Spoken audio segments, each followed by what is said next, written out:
I'm John Cho. I'm the author of the middle grade novel Troublemaker, out on March 22nd. And I am here digitally with Nicola and David Yoon to talk about the book. Thank you guys so much. Oh, thanks, John, for having us. And thanks, and it's an honor to be celebrating first book. First book. Look at it. It's a pretty shiny. That's a glossy cover. I don't have mine yet. Yeah. It's blind. We're blind. How do you feel? You excited? We're thrilled. I'm so thrilled, and it's really cool to see you guys holding it. Thank you. Yeah, and I love this book. It was, not only is it set during an important time in history, it's also just straight up a gripping thrill ride. Right. It's an adventure story. Like, you just cannot stop reading this book once you get your hands on it. So it works at levels, and I really... Why are you so talented, John? Come on. Want to see me hula hoop? I really fell in love with the main character, Jordan, who is a kid, and he's complicated, and he makes mistakes, and I really appreciate that.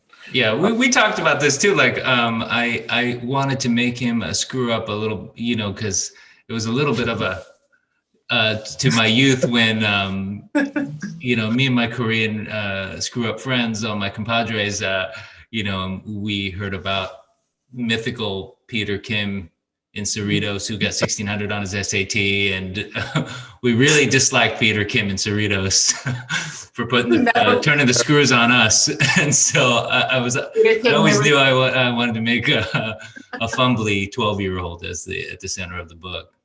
Well, yeah, a real person, right? Like, not the real Peter. Yeah, and definitely not this model minority myth that we have going on. Yes.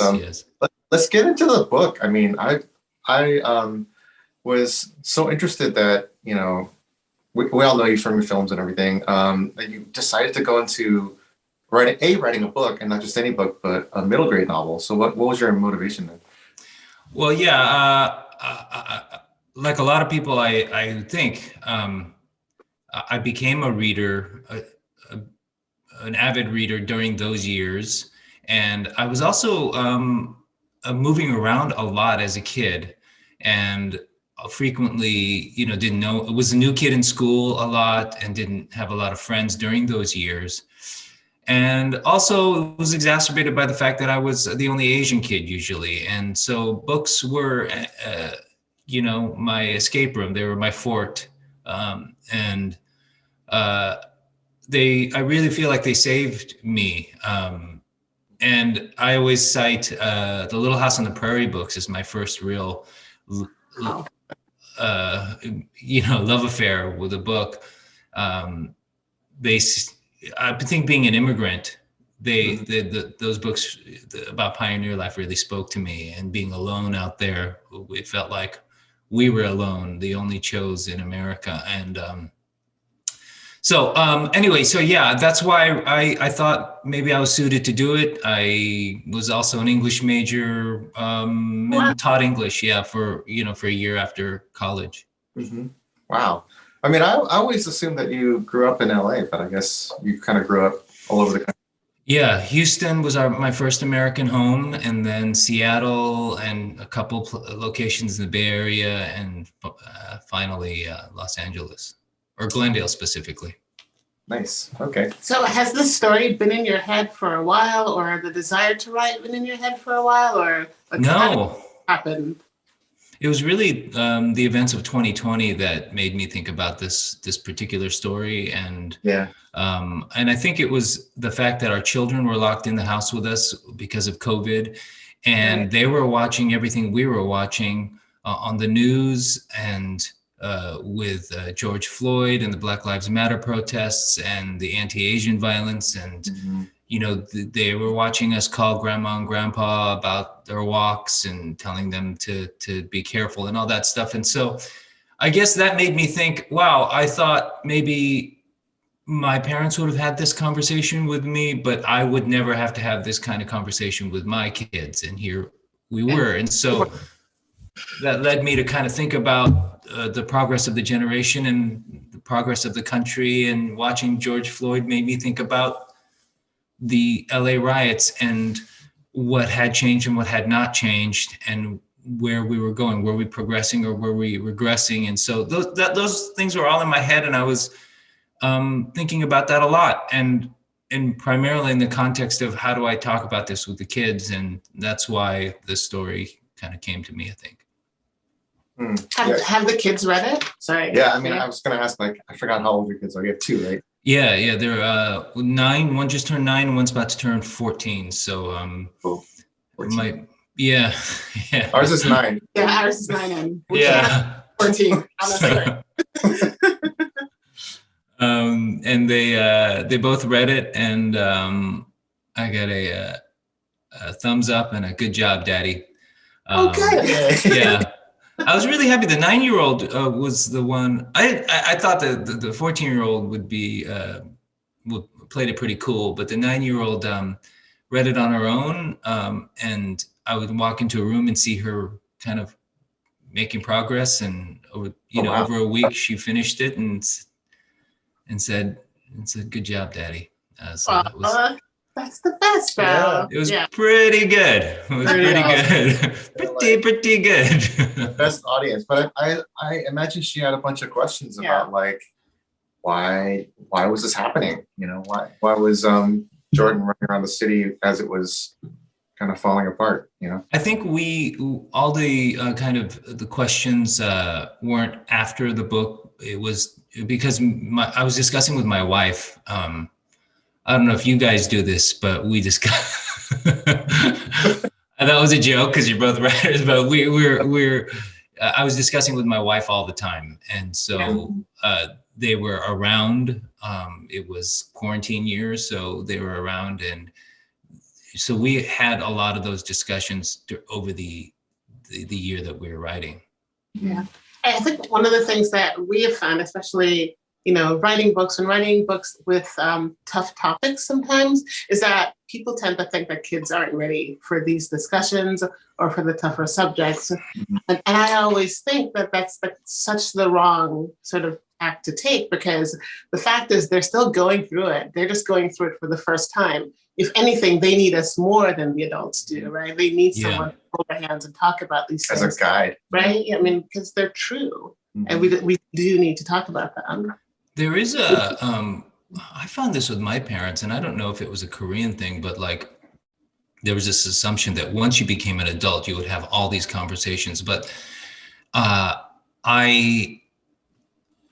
you want to know, you don't want your kid to learn how a checking account works when they graduate from college. You want to, right. You want to open one when they're 12. And put the birthday money in there, and so I think it's the same thing with societal big issues, social issues. You want them to be thinking about it, and you want to introduce it to them on your terms, rather than what the world throws at them. And you don't want them to just sort of learn everything about these things on Twitter. Right. Or like from that kid at school, that kid. I know that kid. We have that kid. I'm so surprised by that kid. Oh my God. I know. That kid's name was Travis at my school. Don't learn it from Travis. Don't learn it from Travis. Travis has a lot of facts wrong. So I mean, when the riots were happening, I know it's like this year is going to be the 30th anniversary of the uprising, and I'm just like, do you remember where you were and how you reacted when the riots broke out? I was at college, and I was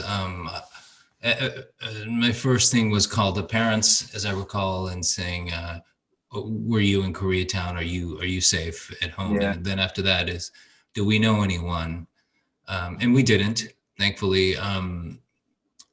But so it was really I was just looking at these people. It was so weird to see people that look like relatives, people that went to my parents' church in the middle of all this. And I was just panicking, thinking, get inside. And at that age, I didn't understand the weight of what they were defending, or what they thought they were defending, what they were, what those businesses meant.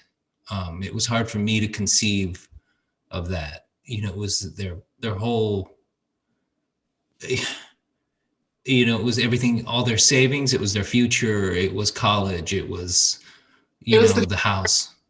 Too, right? I mean, it was what? The future for their kids. Yes, yeah. That's the part that's so emotional too, right? It was the whole dream of coming to America in the first place. Yeah.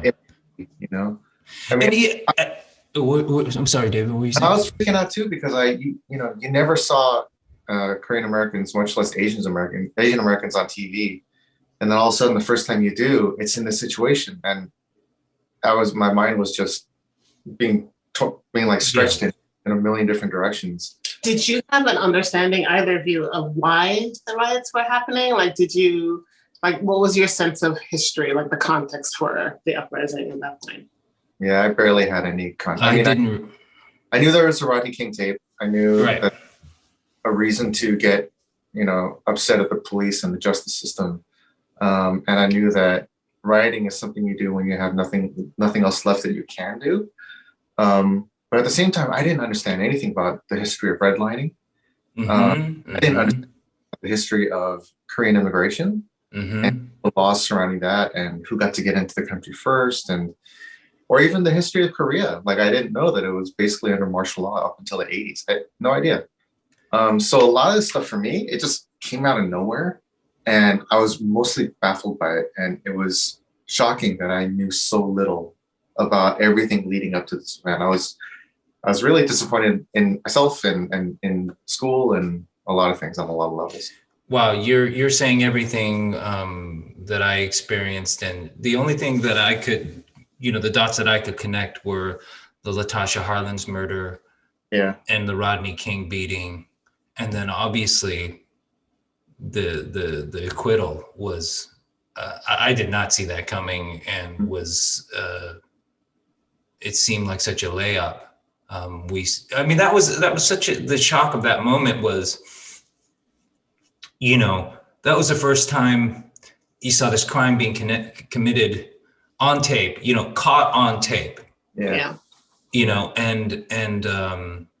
And you think, well, that's it. What do we need a trial for? Just show the tape. And then, in the ensuing years, you have police wearing body cams and, everyone with iPhones, and yet. And so here we are. And that's a misunderstanding that my reaction is a direct result of not being educated about the history of police brutality in Los Angeles. And so that's a failure of education, as I see it, and I hope that's,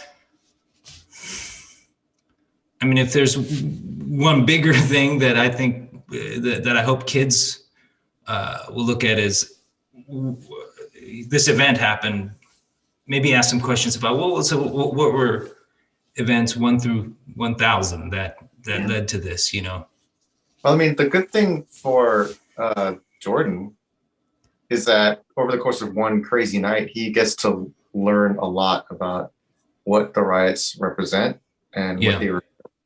You want to talk about his journey a little bit? Yeah. So he's delivering without permission, he's trying to deliver a gun to his father for protection during the first night of the riots. And so it's stressful. It's very stressful.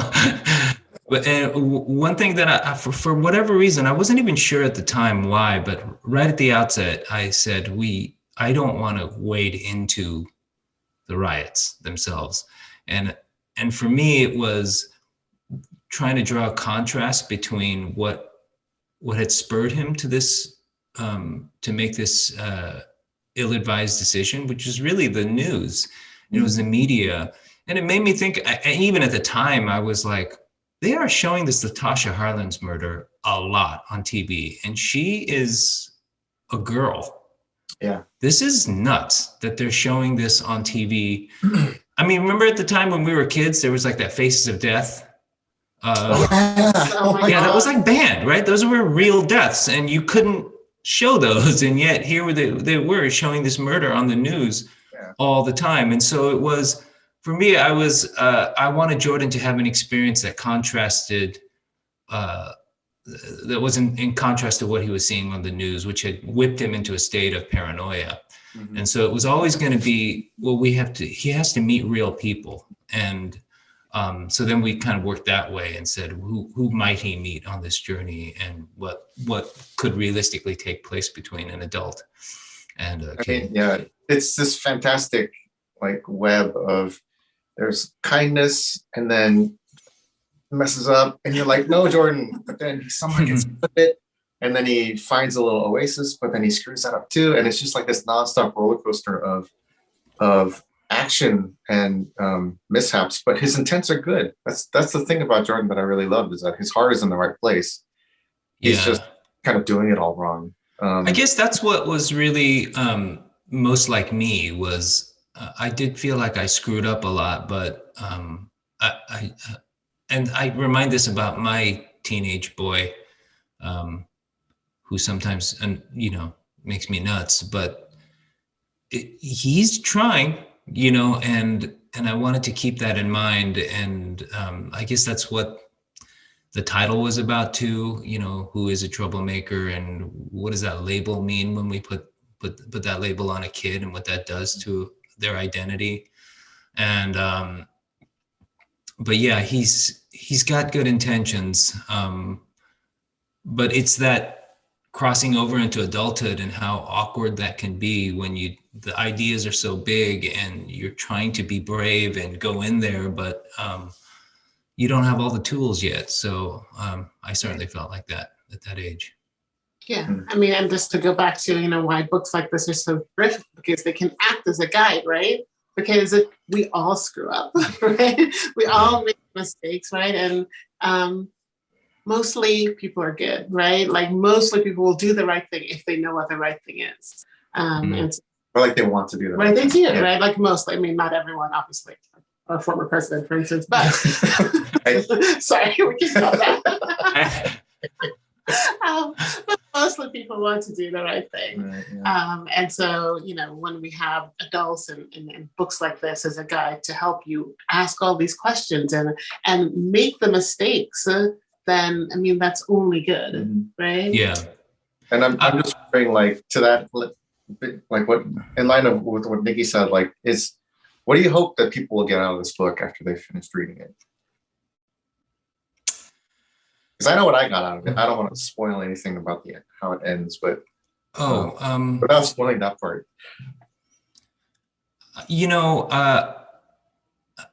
That's a hard question to answer. For me, I hope the kids enjoy the book as an adventure story. For adults, I hope that it's an insight into someone you may know, into a family you may know, and I hope it just spurs some thought and discussion and empathy.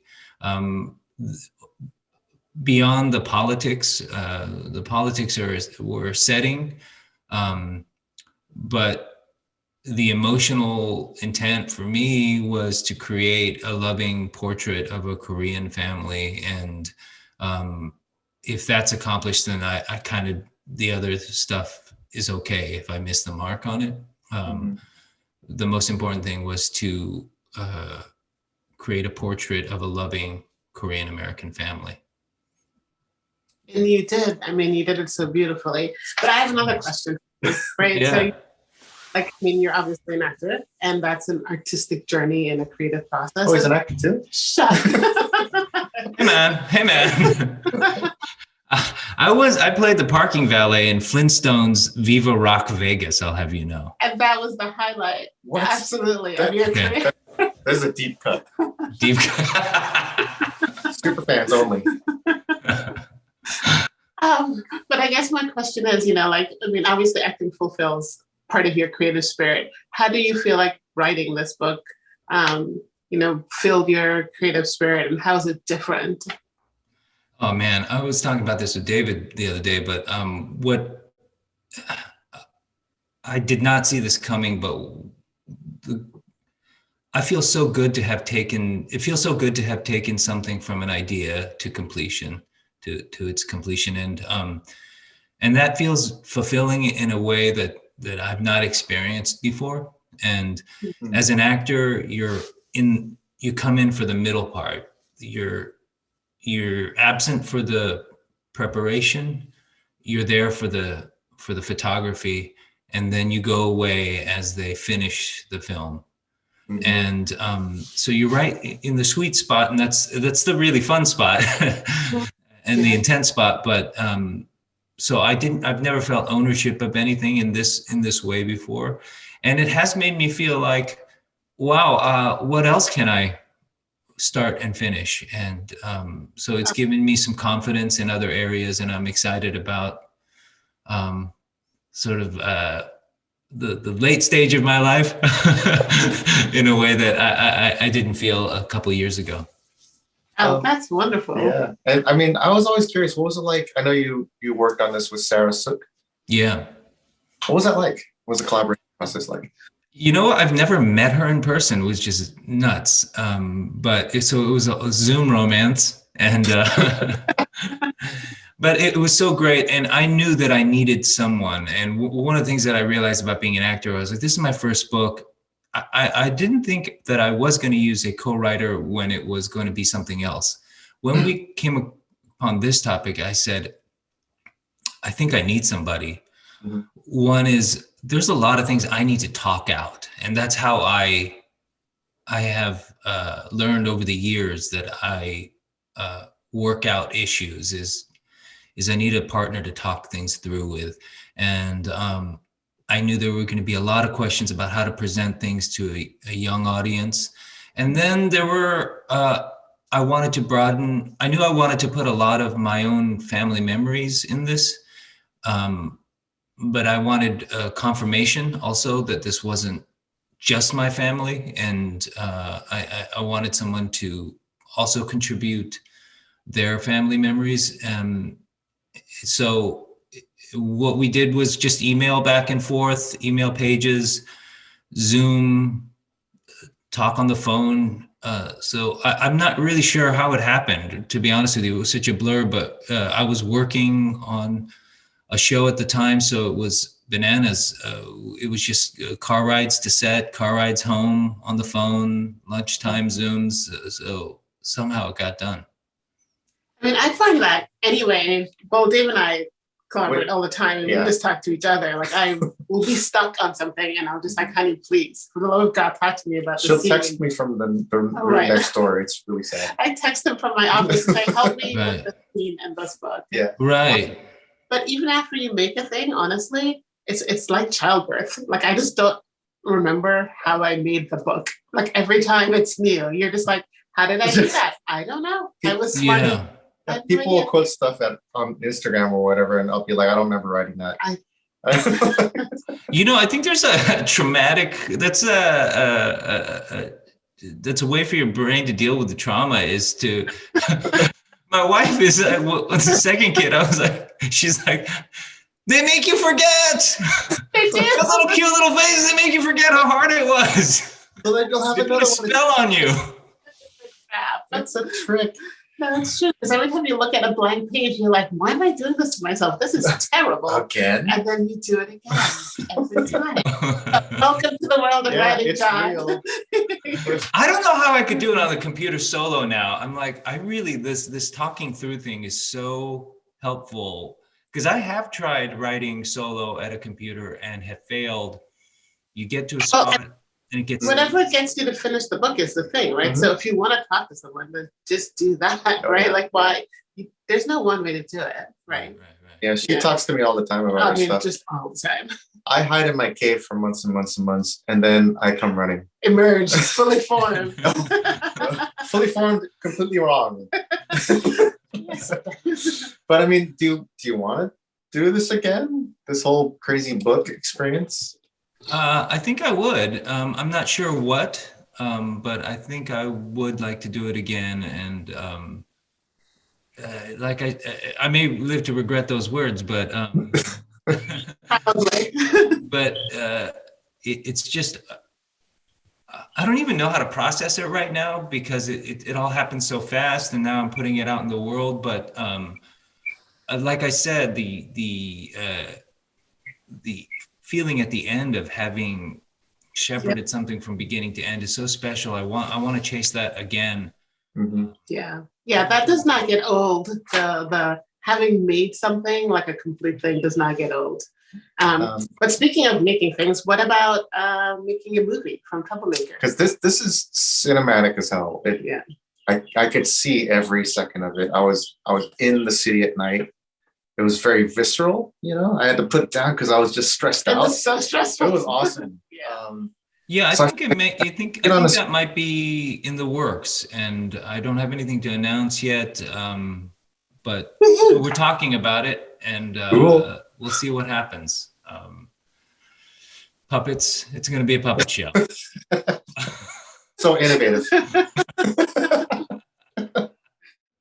I mean, I really just admire that story and Columbus and just your overall mission of telling really human stories about Korean Americans, because that's part of our mission too. Like, we just want to put people of color up on screen as fully realized human beings. Right, like to allow them the full measure of their humanity. Yeah.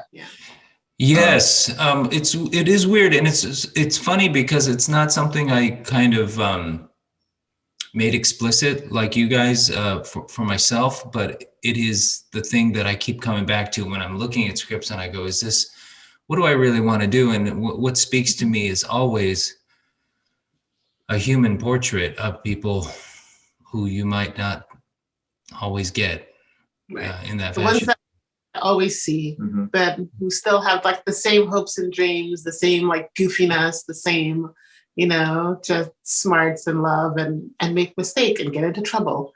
Yeah, I think too often, especially in film and television, people of color are narrative functions, rather than people who are jealous, who love, who hate, who get angry, and you know what I mean? Like that's what I want to see. And like are philosophical. I always miss like the people who are thinking about like the big questions, the meaning of life, you know, because I am a philosophical nerd and all my friends are.